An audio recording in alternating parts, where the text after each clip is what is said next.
السلام علیکم ورحمۃ اللہ وبرکاتہ۔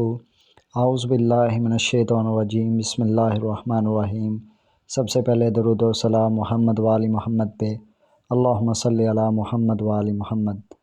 ویڈیو کی جانب بڑھنے سے پہلے آپ سب سے گزارش ہے کہ جنہوں نے ابھی تک ہمارے چینل کو سبسکرائب نہیں کیا وہ ہمارے چینل کو سبسکرائب کر لیں تاکہ ہر آنے والی ویڈیو کا نوٹیفیکیشن ان کو بروقت ملتا رہے۔ آج کی ہماری ویڈیو تسخیر موکلان کے اوپر ہے کہ سورہ کوثر سے ہم کس طرح تسخیر موکلان کر سکتے ہیں، یعنی موکلین کو اپنا مددگار ہر معاملے میں، یہ کہہ لیں کہ ہم ان کو ہر معاملے میں اپنا مددگار بنا سکتے ہیں۔ اور ایک بات یاد رکھے کہ موکلین کو کبھی بھی تابع نہیں کیا جا سکتا۔ کوئی بھی آپ کو کہہ رہا ہے کہ میرے پاس موکلین ہیں، میرے تابع ہیں، یہ ہے وہ، یہ دنیا کا سب سے بڑا جھوٹ ہے۔ ہاں، جنات کو تابع کیا جا سکتا ہے، موکلین کو کبھی بھی تابع نہیں کیا جا سکتا۔ موکلین اللہ تعالیٰ کی مرضی سے جس انسان کے پاس آ جائیں، یہ ان کی مرضی ہے۔ اب دیکھیں موکلین کن کے پاس آتے ہیں۔ اولیاء اللہ جب تصوف کے راستے پہ چلتے ہیں، ماں سوائے اللہ کے، یعنی اللہ تعالیٰ کے سوائے ہر چیز کو وہ چھوڑ دیتے ہیں، جیسا کہ دنیا، دولت، جنت، دوزخ، ہر چیز کو چھوڑ دیتے ہیں۔ تو جب وہ اللہ تعالیٰ کے قرب میں پہنچتے ہیں، ولایت کے درجے کو پاتے ہیں، پھر اللہ تعالیٰ ساری چیزوں کو ان کے قدموں میں لا کے رکھ دیتے ہیں۔ جس طرح دنیا بھی ان کے پیچھے ہوتی ہے، آپ دیکھ لیں کہ اولیاء اللہ کے دیدار کے لیے کس طرح دنیا ان کے پیچھے پیچھے، اسی طرح موکلین، فرشتے، روحیں، ہر چیز پھر ان کے قدموں میں ہوتی ہے۔ اب ہمارے پیر و مرشد سرکار میم ہندی شاہ افضل حسین رحمۃ اللہ علیہ فرماتے تھے کہ میرے پاس فرشتے بھی آتے ہیں، روحیں بھی آتی ہیں، تعلیمات لیتی ہیں مجھ سے، یعنی وہ مجھ سے اللہ تعالیٰ کے معاملات کے بارے میں پوچھتے ہیں۔ تو جب بندہ ولایت کے درجے کو پا لیتا ہے تو پھر یہ ساری چیزیں اس کے قدموں میں پڑی رہتی ہیں کہ سرکار ہمیں کچھ حکم کریں، ہم آپ کی خدمت کرتے ہیں۔ تو یہ ہمارا آج کا عمل ہے سورہ کوثر سے۔ تو پہلے آپ عمل کی کچھ شرائط کو، کیونکہ جو بھی کام ہم کرتے ہیں شرائط کو مد نظر رکھ کے اگر ہم وہ کام کریں تو وہ کام کی مقبولیت کے چانسز بڑھ جاتے ہیں۔ اگر ہم شرائط کو چھوڑ دیتے ہیں تو پھر وہ کام سمجھ لے کہ ناقص ہو جاتا ہے۔ تو اس کے لیے سب سے پہلے تو یہ ہے کہ آپ نے کوشش کرنی ہے کہ علیحدہ کوئی مکان کا بندوبست کر لینا ہے۔ گھر میں بھی آپ کر سکتے ہیں۔ گھر میں یہ ہوتا ہے کہ بعض اوقات آپ کی توجہ نہیں ہو پاتی، یعنی اتنی یکسوئی آپ کی نہیں ہو پاتی عمل کی طرف، بچے بھی ہوتے ہیں گھر میں، پھر سارے معاملات بھی گھر میں ہوتے ہیں۔ تو جب آپ کسی کو بلا رہے ہوتے ہیں مثال کے طور پہ، پھر اس کے مطابق آپ کو ماحول بنانا پڑتا ہے، جو ماحول ان کو پسند ہوتا ہے پھر وہ آتے ہیں۔ یعنی آپ اپنے مطابق ماحول کو بنا لیں، ان کے مطابق ماحول نہ ہو پھر وہ آنے سے کہہ لیں کہ وہ بہت کم ہی آپ کو کامیابی ملتی ہے۔ تو اس لیے آپ کوشش کریں کہ کسی تنہائی والی جگہ کا پہلے انتظام کر لیں، یعنی جہاں پہ سوائے عمل کے آپ ہوں اور کوئی بھی نہ ہو۔ گھر میں کرنے سے یہ ہوتا ہے بعض اوقات بچے آ جاتے ہیں، آپ کو ڈسٹرب کر دیتے ہیں، بعض اوقات کوئی ایسا معاملات بن جاتا ہے پھر آپ کی پڑھائی میں یعنی کوئی دخل اندازی ہو جاتی ہے۔ تو اس لیے بزرگان جو استاد العاملین ہیں انہوں نے اپنی تصانیف میں بھی اور اپنی زندگی میں بھی اپنے شاگردوں کو بتا کے گئے ہیں کہ تسخیر کا کوئی بھی عمل آپ گھر پہ نہ کریں، یا تو آپ مسجد میں کر لیں، یا پھر آپ کسی ویران جگہ پہ، یا پھر آپ کوئی خالی کمرے کا یا خالی جگہ کا بندوبست کر لیں یہاں پہ سوائے آپ کے عمل کے دوران کوئی نہ ہو۔ دوسرے نمبر پہ آپ نے پھر کیا کرنا ہے کہ پرہیز جلالی اور جمالی سخت ترین کرنا ہے، کیونکہ یہ ساری چیزیں جب بندہ پریکٹیکل میں آتا ہے، پرہیز کرتا ہے، تو پھر وہ ساری چیزیں کا انکشاف ان کے اوپر ہونا شروع ہو جاتا ہے۔ پرہیز جلالی اور جمالی بہت ساری کتب میں بھی آپ کو مل جائے گا، یوٹیوب پہ بھی مل جائے گا، آپ دیکھ لیں۔ یا میں یہ کہہ لوں کہ جلالی ان چیزوں کو کہتے ہیں کہ جن سے انسان کو غصہ آئے، یعنی جلال آئے، جیسا کہ گوشت، انڈا، مچھلی، اس کے بعد جتنی بھی چیزیں ہیں جو گرم ہیں ان چیزوں کو چھوڑنا ہوتا ہے۔ جمالی وہ چیزیں جیسا کہ دودھ، دہی، چاول، اس طرح کی چیزیں آپ نے صرف کھانا کیا ہے یا تو کھجور کھا سکتے ہیں یا سفید چاول آپ جن کو وائٹ چاول کہتے ہیں وہ پکا کے آپ کھا سکتے ہیں، کوشش کریں، یا 40 دن تک آپ کوشش کریں کہ روزہ رکھ لیں۔ روزے میں آپ کو یہ ہوگا کہ صبح یا شام آپ جو بھی کھا سکتے ہیں اس میں کوئی مسئلہ نہیں ہوگا۔ اگر آپ روزہ نہیں رکھ سکتے تو پھر آپ نے سوائے جوں کی روٹی کے یا چاولوں، سفید چاول کے، کھجور کے اور پانی کے کچھ نہیں کھانا۔ اس کے بعد پھر آ گیا جب آپ نے عمل کے لیے بیٹھنا ہے تو آپ کا وقت ایک ہو۔ وقت کی پابندی عمل کا سمجھ لیں کہ سب سے ریڑھ کی ہڈی ہے عمل کی۔ اگر آپ وقت کے پابند ہوں گے تو ہی عمل میں کامیابی ملے گی، ورنہ کامیابی نہیں مل سکتی۔ یہ دیکھیں کہ پہلے دن جب آپ پڑھیں گے، آپ فرض کریں عشاء کے بعد عمل کو پڑھنا ہے، عشاء کے بعد سے لے کے فجر کی اذان تک۔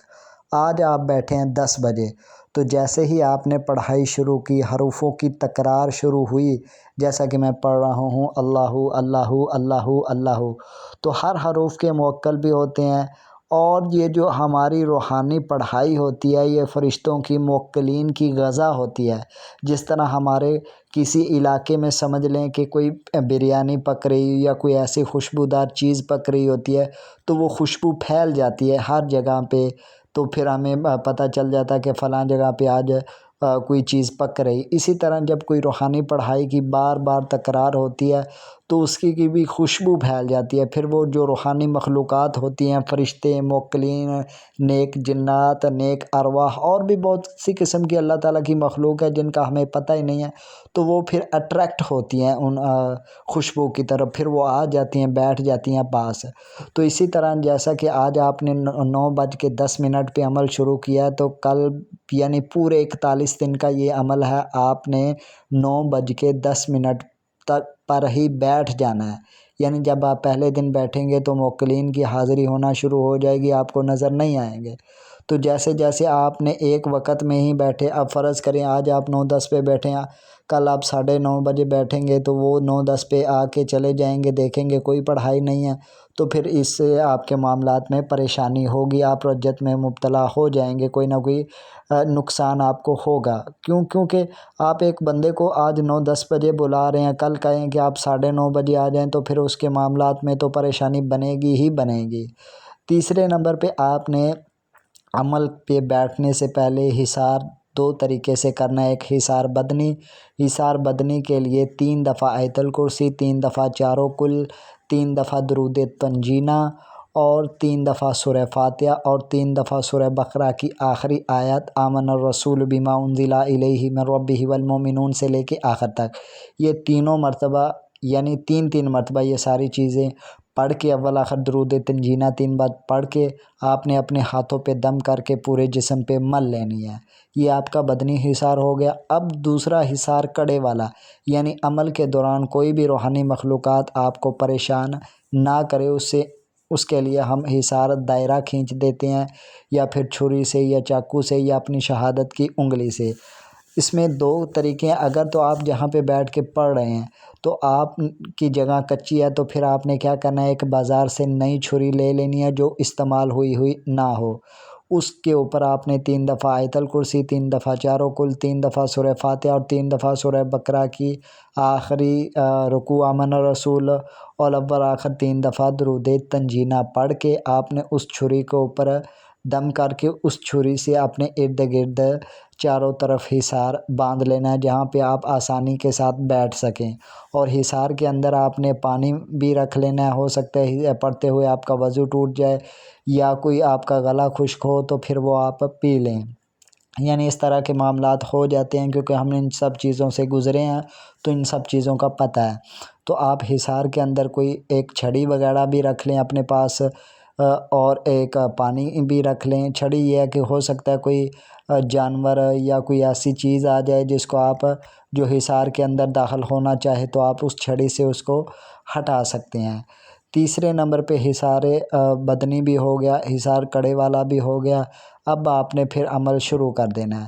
تو جیسے ہی آپ عمل شروع کریں گے 10 دن ہو گئے، 20 دن ہو گئے، ٹوٹل 41 دن کا عمل ہوگا، 30 دن ہو گئے، جیسے جیسے عمل قریب آتا جائے گا آپ کو یہ چیزیں تھوڑا بہت آپ کا امتحان لینا شروع کر دیں گی، یعنی آپ کو مختلف چیزیں دکھائی دیں گی، مختلف قسم کی آپ کو چیزوں میں مبتلا کر کے کہا جائے گا کہ آپ کو عمل کو چھوڑ دیں، لیکن آپ نے ان کی طرف دھیان نہیں دینا، اپنے عمل کی طرف دھیان دینا ہے اور ان سب چیزوں کی طرف آپ نے توجہ نہیں کرنی۔ جیسے ہی 41واں دن ہو تب بھی اگر وہ آپ کو کہیں کہ ہم حاضر ہو گئے ہیں، پڑھائی بند کریں، نہیں، آپ نے اپنی تعداد کو پوری کر کے پھر ان سے سلام دعا کرنی ہے، یعنی وہ سلام کہیں آپ نے ادب کے ساتھ وعلیکم السلام کہنا ہے۔ پھر وہ کوئی شرط رکھیں گے، شرطوں پہ بعض اوقات ہزاروں عاملین یہاں کے پھنس جاتے ہیں۔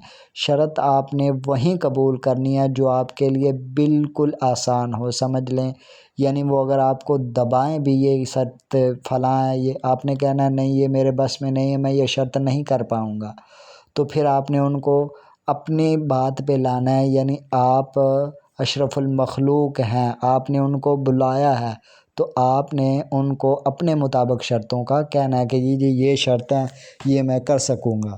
تو یہاں پہ آپ نے بہت ہی حاضر دماغی کے ساتھ کام لینا ہے۔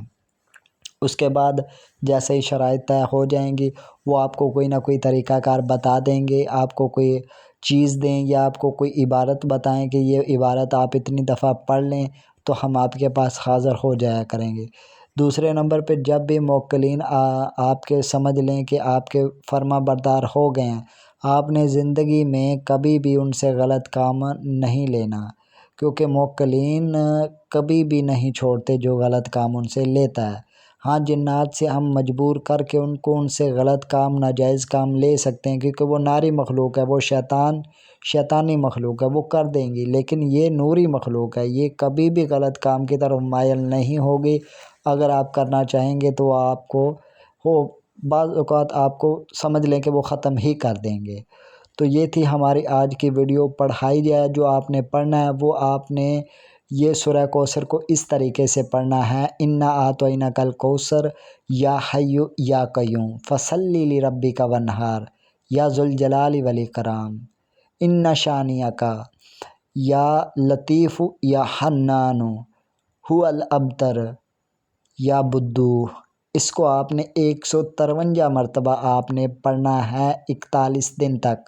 اول آخر آپ نے 11 مرتبہ درود تنجینہ پڑھ لیں، درود تاج پڑھ لیں، درود ابراہیم پڑھ لیں، کوئی بھی چھوٹا درود پاک پڑھ لیں، وہ آپ کی مرضی ہے۔